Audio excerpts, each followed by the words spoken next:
साथियों, जय श्री राम। हमारा आज का विषय है भगवान श्री विष्णु ने जब दुष्टों का संहार करने के लिए श्री रामचंद्र जी के रूप में महारानी कौशल्या के गर्भ से महाराज दशरथ के यहाँ अवतार लिया था। अवतार का समय पूरा होने पर वापस वैकुंठ धाम जाने के लिए कौन सी लीला रची और लक्ष्मण भट्ट शत्रुघ्न जो उन्हीं के अंश थे कैसे उनके साथ वैकुंठ धाम गए, यही सब बातें इस वीडियो के माध्यम से जानेंगे। अतः आपसे अनुरोध है कि हमारी इस वीडियो को पूरी तरह देखना और चैनल को सब्सक्राइब नहीं किया है तो जरूर कर लेना ताकि हमारी जो भी वीडियो आए वो आपको सबसे पहले मिल सके। तो साथियों, बढ़ते हैं आगे वीडियो में। जब श्री राम जी ने सभी राक्षसों का संहार करके चारों ओर शांति का साम्राज्य स्थापित कर दिया, शत्रुघ्न ने मथुरा के अधर्मी नरेश को युद्ध में पराजित करके उसका वध कर दिया, तो श्री राम जी ने उसे मथुरा का राजा बना दिया। भरत और लक्ष्मण ने अपने अपने पुत्रों को अलग अलग राज्यों का भार सौंपकर श्री राम जी की सेवा में रहना स्वीकार किया। चारों ओर धर्म का राज्य स्थापित हो चुका था। प्रजाजन श्री राम जी की जय जयकार करते थे। वो सुखपूर्वक अपना जीवन व्यतीत करते थे। श्री राम जी के शासन काल में शेर और बकरी एक ही घाट पर पानी पीते थे। किसी को भी किसी तरह की समस्या नहीं थी। साथियों, एक दिन श्री ब्रह्मा जी के आदेश पर काल तपस्वी का वेश बनाकर अयोध्या में श्री राम जी के राजभवन पर आए। वहां पर श्री लक्ष्मण जी द्वार पर पहरा दे रहे थे। काल ने लक्ष्मण जी से कहा कि वीर लक्ष्मण, जाकर श्री राम जी से कहो कि मुझे एक आवश्यक कार्य के लिए उनसे मिलना है। तुम उन्हें मेरे आगमन की सूचना दो। तब श्री लक्ष्मण जी ने श्री राम जी के पास जाकर कहा कि महाराज, एक तपस्वी जिसका मुख सूरज के तेज की भांति चमक रहा है, आपसे मिलने की इच्छा लेकर द्वार पर आया है। तब श्री राम जी ने कहा कि लक्ष्मण, जाओ और उन्हें आदर सहित मेरे पास ले आओ। तब लक्ष्मण जी ने श्री राम जी का आदेश मानकर उस तपस्वी को आदर सहित अंदर ले आए। श्री राम जी ने उनके पवित्र जल से चरणों को धोया, पूजा अर्चना की और कुशल क्षेम जानने के बाद उनके आने का कारण जानना चाहा। उस महायशस्वी श्रेष्ठ मुनि ने अपना कुशल क्षेम बताकर श्रेष्ठ आसन ग्रहण किया। उसके बाद श्री राम जी ने अत्यंत विनम्र स्वर में कहा कि मुने, आपका स्वागत है। आप जिनके दूत बनकर आए हैं, आप उनका संदेश मुझे सुनाइए। तब श्री राम जी के मुख से ऐसे वचन सुनकर उन महामुनि ने कहा कि प्रभु, अगर आप हमारे हित पर दृष्टि रखें तो ये बात सिर्फ हम दोनों के बीच में ही हो, तभी मेरी बातचीत सार्थक होगी। और आपको यह भी वचन देना होगा, अगर हमारी बातचीत के बीच में कोई आ जाता है तो आपको उसे मृत्यु दंड देना होगा। तब श्री राम जी ने उस महामुनि को वचन देकर तथास्तु कहा और लक्ष्मण को बुलाकर कहा कि चाहे कोई भी हो, जब तक हमारी बातचीत पूरी नहीं हो जाती, ध्यान रहे हमारे बीच में कोई नहीं आने पाए। ये मेरा आदेश है। लक्ष्मण जी ने श्री राम जी के आदेश को मानकर द्वार पर पहरा देना शुरू कर दिया। तब श्री राम जी ने उस महामुनि तपस्वी से कहा कि आप निसंकोच होकर अपनी बात रखें, यहाँ अब कोई नहीं आएगा। तब वह तपस्वी कहने लगे कि हे महाबली सतोशाली महाराज, मुझे पितामह भगवान ब्रह्मा ने भेजा है। मैं उनका संदेश लेकर आया हूँ। प्रभु, मैं आप ही के द्वारा उत्पन्न किया हुआ काल हूँ। पितामह श्री ब्रह्मा जी ने कहा कि आपने जो लोक कल्याण की प्रतिज्ञा की वो अब पूरी हो गई है। आप जिस कार्य के लिए आए थे वो कार्य अब पूरा हो चुका है, इसलिए अब आपको वापस वैकुंठ धाम आ जाना चाहिए। काल के मुख से ऐसे वचन सुनकर प्रभु ने हंसकर कहा कि मैंने ही तुम्हारा मन में चिंतन किया था, उसी के अनुसार ही तुम यहाँ आए हो। मेरा जो उद्देश्य था वो पूर्ण हो चुका है। अब मैं जहां से आया था वहां वापस जाना चाहता हूं। अभी उन दोनों की बातचीत चल रही थी, तभी द्वार पर दुर्वासा ऋषि पहुंचे।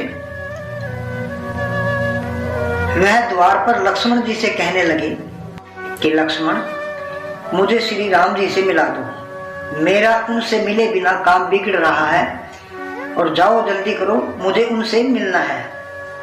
तब लक्ष्मण ने कहा कि महर्षि, आप थोड़ी देर प्रतीक्षा करें या मुझे सेवा का अवसर दे। तब महर्षि दुर्वासा ने क्रोध से तमतमा कर कहा कि मुझे इसी पल श्री राम जी से मिलना है, नहीं तो मैं सारी अयोध्या, तुम्हारे सारे राज्य और तुम्हारी प्रजा को, तुम्हारी संपत्ति, तुम्हारी संतति को साफ देकर नष्ट कर दूंगा।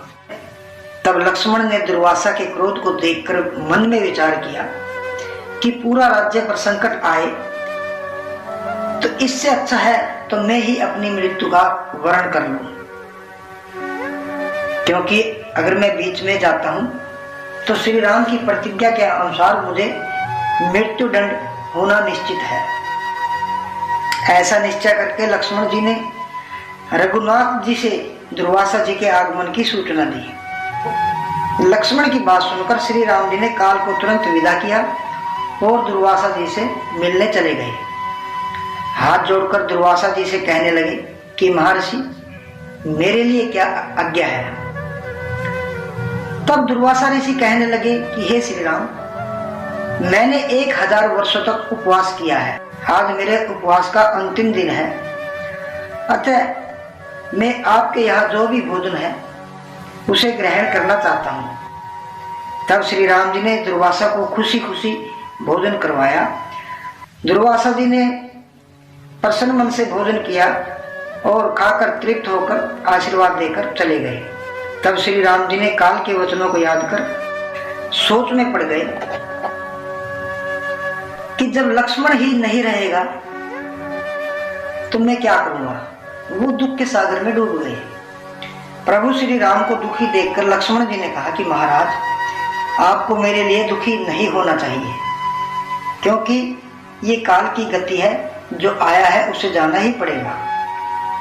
यदि आप मुझ पर अपनी कृपा दृष्टि रखें तो आप मुझे निसंकोच मृत्यु दंड दे, मुझे सहज स्वीकार है।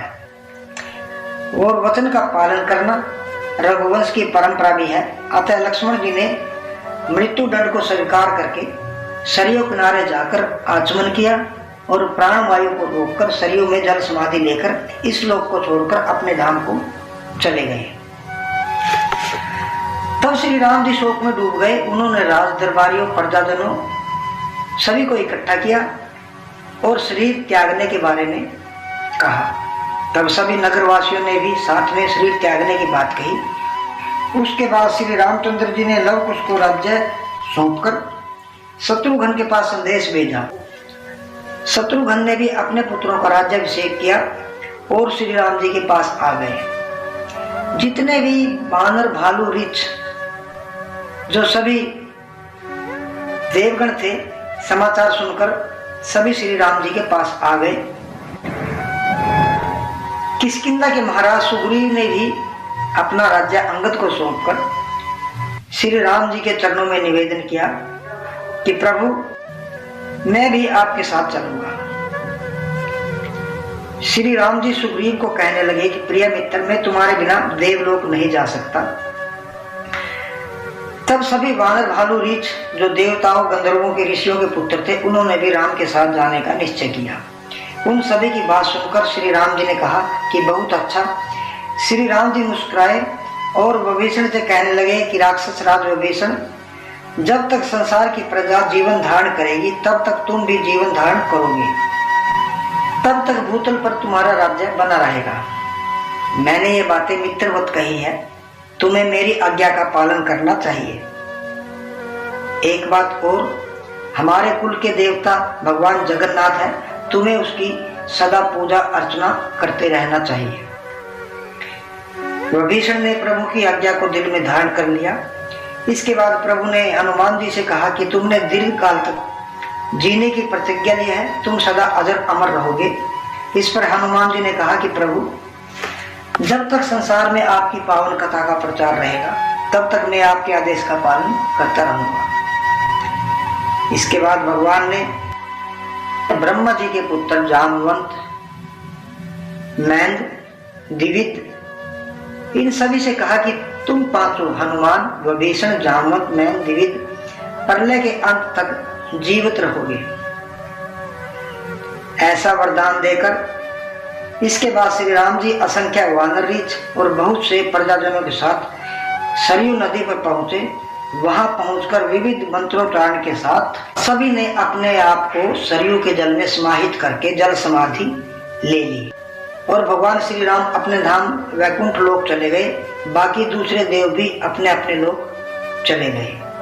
तो साथियों, ये थी श्री राम जी की अवतार काल की समाप्ति के बाद अपने लोक वैकुंठ धाम गमन की कथा। ये आपको कैसी लगी कृपा करके कमेंट बॉक्स में जरूर बताना। अगर अच्छी लगी तो एक लाइक जरूर कर देना और जय श्री राम जरूर बोलना। मिलते हैं ऐसी ही एक और वीडियो में, तब तक के लिए इजाजत। जय श्री राम, जय माता की।